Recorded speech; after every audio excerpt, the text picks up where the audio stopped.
Okutambuza Omusharaba okwerizoba omurembo rwa Kampala kwatambuzibwa abamaramizo hagatari kushana kandi ahakanisa ya All Saints Nakasero kwayebembera Bishop Frederick Bawa kwebembera obureberezi obwa Kampala.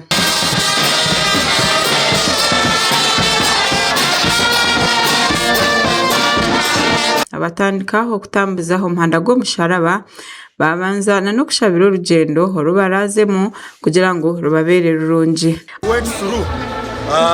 During the way of the cross, Lord, we pray that you will bring peace this country, Uganda. Abebyo kwerinda nabo barebekaho bari kwejumbira omukutambuza omuhanda gw'Omusharaba. Aba ahi babane bahika haba hariho abantu babanza no kubashabira kandi babijusya amakuru g'ekireki. Tukwegayidde Mukama oba w'amagezi agagava gy'oli okukola ekitima gyaffe nate era buli sekinomo ng'olieyo.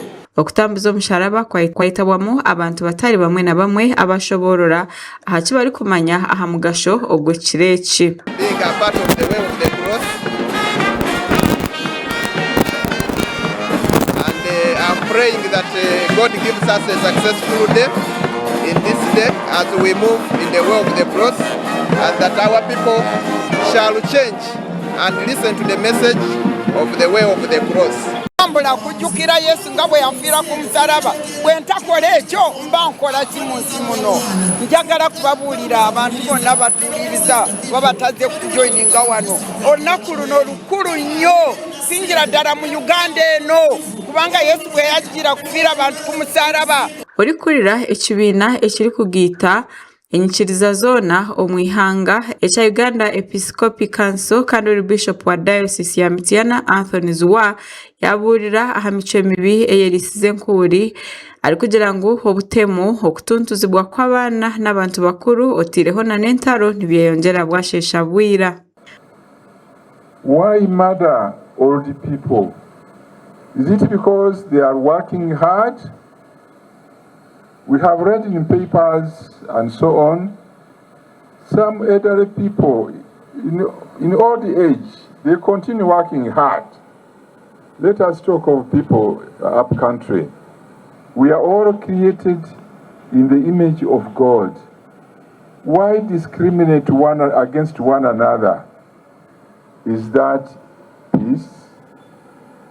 Why is there war? Why are there wars in the world today? Bishop Zwa yashoborora nguhe ekintu ekisisiri hangeri n'obushomankuzi oburengeserize niko kushaba ngubase okukoraho. This country is very rich. We have many resources. If those riches were to benefit all Ugandans, we would be very happy people. But some people have not benefited from the riches of their own country because of greed of a few. Okutambuza Omusharaba okw'omwaka ogu kwaba kuri aha mutwe ogw'okushabira Ahabusingye omwihangeri. Makuru aga gashakwa Ronald Ngabirano aha bwa Tire West.